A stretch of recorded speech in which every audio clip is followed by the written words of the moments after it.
Hello students, this is advocate Neeraj Gupta. इस video में हम बात करेंगे cognizance by court of sessions की। देखो, नॉर्मल कानून तो यही है कि court of session cognizance directly नहीं लेगा। अगर कोई भी मैटर है तो पहले पुलिस के पास जाएगा। एट दी मोस्ट, जैसा कि हमने पिछली वीडियो में भी पढ़ा, जुडिशियल मैजिस्ट्रेट के पास जा सकता है। कुछ केसेस में हम पढ़ेंगे एग्जीक्यूटिव मैजिस्ट्रेट्स के पास भी जाता है। बट कुल मिलाकर कोर्ट ऑफ सेशन पर कोई मैटर डायरेक्ट नहीं जाता जब तक कि एक अलग से सेशन कोर्ट ना बनाई हो किसी स्पेसिफिक पर्पस के लिए। हम मान लेते हैं सीबीआई कोई चार्जशीट फाइल कर रही है या कोई पब्लिक करप्शन के अगेंस्ट कोई केस है, अलग से सेशन कोर्ट बनाई हुई है, तो फिर तो वहां ही सीधा जाएगा, यानी स्पेसिफिक लॉ है। अदरवाइज अगर स्पेसिफिक लॉ ना हो तो जो रूल है वो यही है कि पहले मैटर पुलिस या मजिस्ट्रेट के पास जाएगा, फिर मजिस्ट्रेट साहब कॉग्निजेंस लेंगे, यानी कि प्रिलिमिनरी इंक्वायरी करेंगे, देखेंगे हाँ कुछ है मैटर। अगर उनका मैटर है तो वो खुद ही ट्रायल स्टार्ट करके कंप्लीट करेंगे, और अगर रेप मर्डर जैसे सीरियस ऑफेंस है तो फिर एक तरह से वो फाइल, ये कह लो कि फाइल ऑर्डिनरी भाषा में समझने के लिए सेशन कोर्ट के पास चली जाएगी। ऐसे होता है। So the court of session is a higher criminal court. Higher in the sense कि जुडिशियल मैजिस्ट्रेट फर्स्ट क्लास से ऊपर आते हैं, तो इनके पास सीरियस मैटर ही पहुंचते हैं, जैसे मर्डर, रेप, डकैती, टेररिज्म, जिनमें पनिशमेंट जो है वो लाइफ इम्प्रिजनमेंट और डेथ है। सो इनके पास एक्सेसिव पावर्स हैं, एक्सटेंसिव पावर्स हैं ट्रायल करने की, बट फिर भी ये फर्स्ट कोर्ट नहीं बनते। पहले तो एक बार जो है मजिस्ट्रेट साहब के पास ही जाना होता है, फिर सेशन जज के पास मामला आता है। सो एक तरह से हिरार्की होता है ना, जैसे भाई बैंक में आप जाओ कंप्लेंट करने, तो बोलेंगे पहले आप बैंक में सीधा मैनेजर के पास मत जाइए, पहले आप सीनियर ऑफिसर जो बाहर बैठे हुए हैं उनसे मिलिए।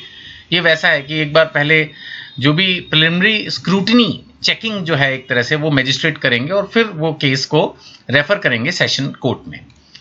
सो सेक्शन 213 बीएनएसएस का अगर आप पढ़ोगे तो उसमें भी आप पाओगे ये चीज कि no court of session shall take cognizance as a court of original jurisdiction.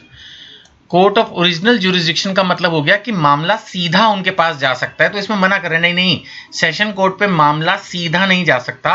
It will be committed to it, यानी transferred to it by a magistrate.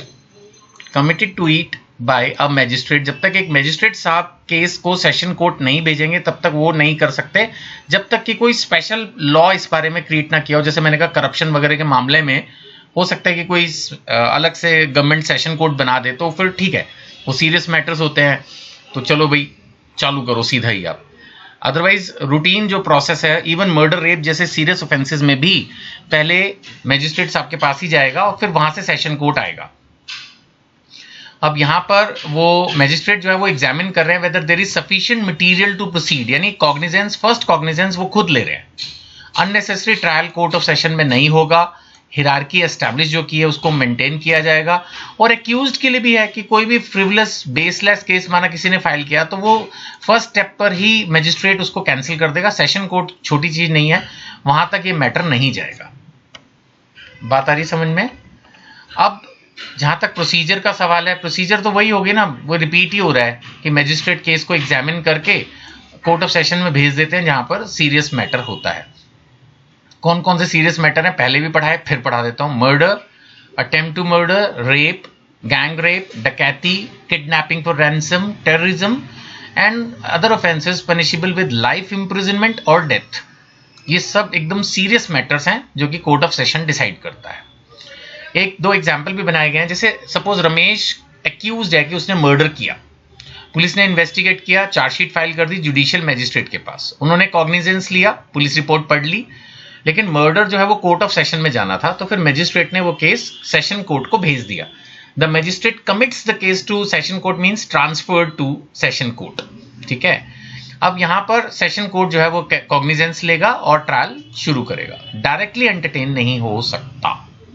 दूसरा एग्जाम्पल, एक विक्टिम ने रेप के केस में सीधा सेशन कोर्ट में file कर दिया, बट सेशन कोर्ट ने बोला नो, हम डायरेक्ट कॉग्निजेंस नहीं लेंगे, इसके लिए आप पहले मैजिस्ट्रेट पे जाइए। तो वो मैजिस्ट्रेट या पुलिस के पास गए, इन्वेस्टिगेशन हुई, कॉग्निजेंस लिया मैजिस्ट्रेट ने और फिर सेशन कोर्ट को वो मैटर दिया गया। तो यही इसका तरीका है। एक लैंडमार्क जजमेंट भी है जो इसमें पढ़ने वाली है, Dharampal versus state of Haryana. इसमें ये इशू आया कि सपोज मजिस्ट्रेट साहब ने 2 अपराधियों के नाम लिख के भेजे थे कोर्ट ऑफ सेशन में और बाद में लगा कि 4 और है, मैं अपने मन से ये बढ़ा रहा हूं, तो क्या कोर्ट ऑफ सेशन बाद में नए एक्यूज्ड को बुला सकता है? तो आंसर दिया गया सुप्रीम कोर्ट ने यस। उन्होंने कहा जब एक बार मैटर सेशन कोर्ट के पास आ गया तो उनके पास पूरी राइट आ गई, अब वो एक तरह से जो उनको ठीक लगेगा वो करेंगे।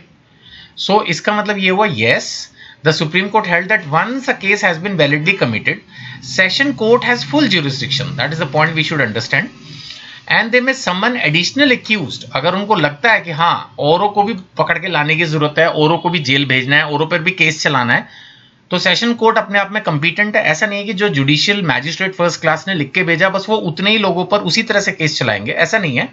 एक बार जब मैटर सेशन कोर्ट पे आ गया, वैसे भी आप सोचो कि सेशन कोर्ट तो सीनियर कोर्ट है, तो ऑब्वियसली वो इसके ऊपर एक्शन ले ही सकते हैं, और सुप्रीम कोर्ट ने भी इस केस में डिसीजन दे दिया। ये याद रखने वाला केस है वैसे, Dharampal versus state of Haryana, अगर आप याद रख सकें तो बहुत अच्छा होगा।